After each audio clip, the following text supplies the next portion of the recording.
Hi, this is Maginoni, and I just got back yesterday from the Arizona's original Scream Park. Now, this is located off of McDowell, and it's off of the 101. So at least it's very, very close to the interstate. It's, easy to get to. Now, the park has a $6 admission. I'm sorry, $6 parking fee, and on top of that, you have to pay, obviously, to get in. They have two different sets of rates. One is for 2 haunted houses, and the other one is for 4. I did the 4, and that was $27, but I also had a $3 coupon off that I picked up at Circle K. Now, this place only accepts cash, so make sure you bring money with you because you don't want to use the ATM and get smacked with service fees. Now, inside the park, it's kind of like a festive type area. They have like a area where you can sit. They have some food you can buy. They have like metal blasting and really bad speakers. They're completely blown and bad. On top of that, they have like a psychic reader, and there's a couple other places where you can like buy stuff. It's like a non-store booth type thing, I guess they call it. There's like, according to their website, there's like body jewelry, accessories, stuff like that, but we didn't get a chance to go see it. Now, there's 4 haunted houses here. There's Castle of Darkness, Gold Miner's Revenge, 3D Fear Factory, and what's new is Horror High. Now, the first one we went into was Castle of Darkness. Castle of Darkness was okay. When I first walked into it, I thought it was going to be a disaster. But as we progressed through the maze, it was actually turned out to be pretty decent. They have some really decent scares in there, good use of lights and darks, and some of the scenes that, like basically, since it's an outdoor place, they use a lot of the lighting is, from natural, some of it's natural lighting from, like the moon, and the rest is normal lighting, like dimmed. But they're able to really play with open spaces because of that. Surprisingly, all of these mazes were long. Nothing was really short at all, which really caught me by surprise.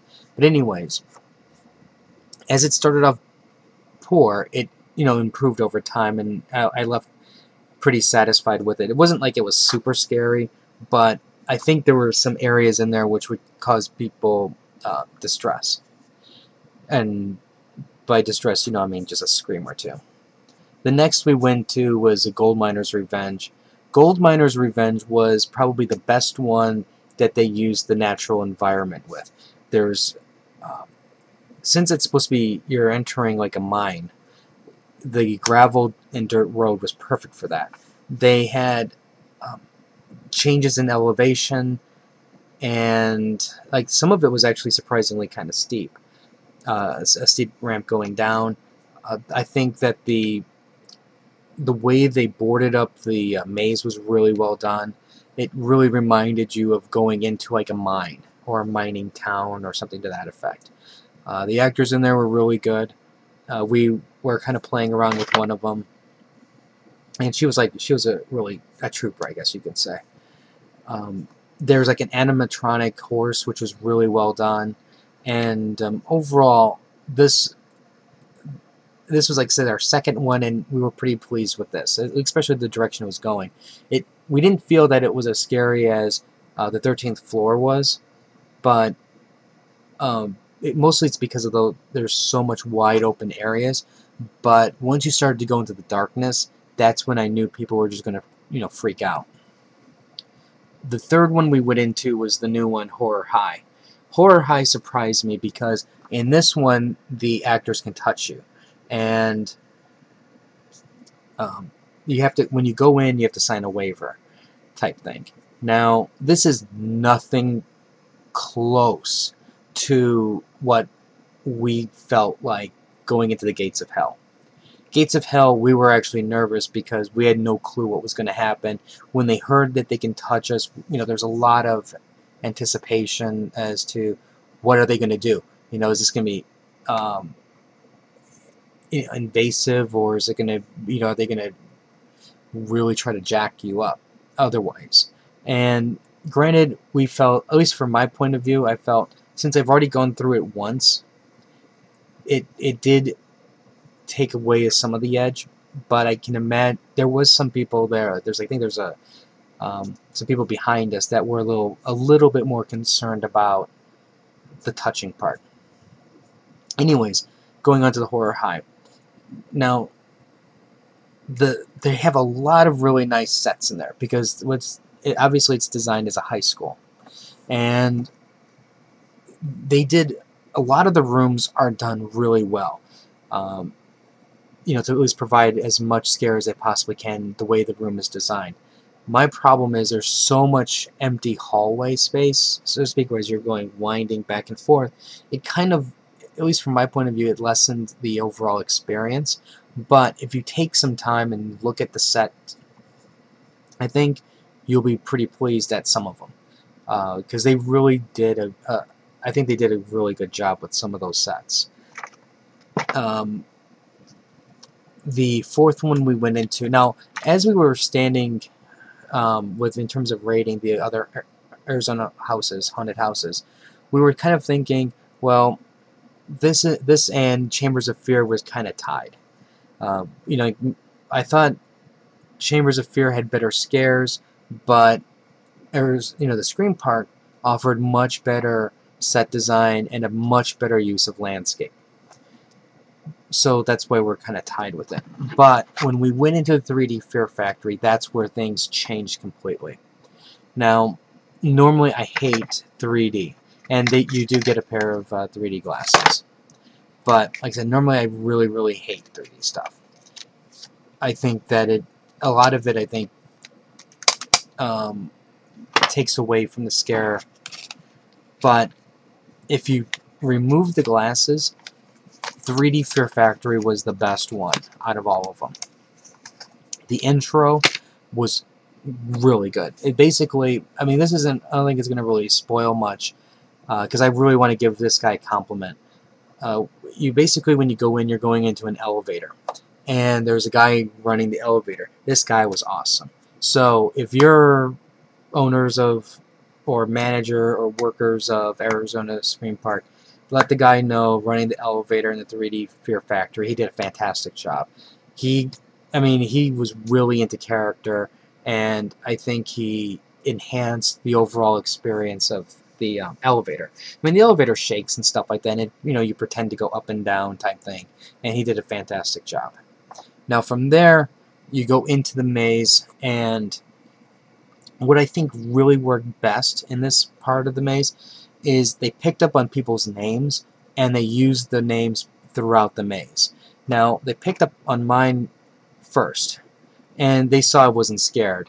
So they picked another name that they found, and they tormented this girl nonstop after that point. I thought that was a really nice touch, and I understand that in a lot of cases, the haunted houses, they're never going to get names like that. But if you're in a group, if they're paying attention, they might be able to hear something, and if they can pass that into the house, that's great, because that was a nice personal touch. And normally we don't hear things like that. So that was great. And then the way they were able to pass the name, they start shouting it in the maze. So, person in the front part says it, then that person, like maybe next room, hears it, they use it, and it's so on and so on. Travels. That was great. The 3D stuff, for the most part, it's just painted stuff on the wall, and then it looks 3D. But they did have a section of skulls on the wall painted. That was really good. Now, while I was more concerned about looking at the environment and enjoying myself in terms of this, like the way it was designed, that we were grouped with, I think, 4 girls, and they were screaming non-stop through this one. They were constantly getting hammered by the actors, and the actors were living for these girls, this type of person, because they were just having a great time, and which also enhanced my friend and I's time, because we were kind of laughing at how they were getting scared.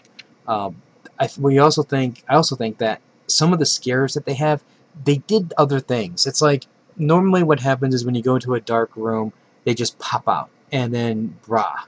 This one, like the girl was running down the hallway saying their name. You know, it was things like that that really enhanced the overall experience. And I just wish more places would take little things like that and incorporate that into their houses, because you know that's what really makes it memorable. Just putting somebody in a corner jumping is one thing, but making them move, making them do something, follow. I mean, this one guy was following our group for the longest time, and he's talking to them, calling the girl by name. That is the type of haunted house that I want to see. I want to see something like that. It's personalized, and you know they know who to pick. They got him, and because they're freaking out, their friends are freaking out. Great time. So once we got done with this, we thought that this was definitely a step above Chambers of Fear because of this one park. I think a lot of people, when they go through it, save this one for last. It doesn't matter the order that you go through them otherwise, but save this one for last, and I think you'll see that this is the best bang for your buck right there. If you only go the route of 2 haunted houses, I would go with Gold Miner's Revenge and 3D Fear Factory. Another thing I can mention about Gold Miner, I think it was in Gold Miner's Revenge, but it was either that or the Castle of Darkness. The way people were moving through that darkness was really well done, because like it almost looked like they were living in the darkness, because they would appear and you see the form, they do their roar, and then they disappear again. So I thought that was really, really well done. And that's another case where I wish more haunted houses do that. Like 13th Floor kind of does that, because what they do is they play in the darkness. So like, you know, you move curtains aside and they're in the corners, things like that. And that's great because it's that anticipation. You know, you open the curtain and then it's like, is there somebody there? Is there not anybody? And if they're smart, they wait until that person goes through. They wait till the number 2 goes through and they hit the middle. And then, because those people in the middle think it's safe. So, you know, it's things like the little things like that that I think that I look for in a haunted house to enhance scares. Because I think anybody can just stand behind a wall and just scream. Overall, though, I think this was a decent value for $27. Or keep in mind, mine was $27 with the coupon. Because it's $27. I had $3 off with the coupon. So make sure you go to Circle K to get your coupon. I think there's some other place where you can go. So check their website to see where. I think there's something on Facebook where you sign up, you can get something too. So here, let me show you this, because it has their website on it, website information. I can at least give them that plug. But overall, this was definitely, I thought it was worth the money. And here's the back side. And just so you guys know, like I said, don't freak out about Horror High when they say you can touch you. They didn't.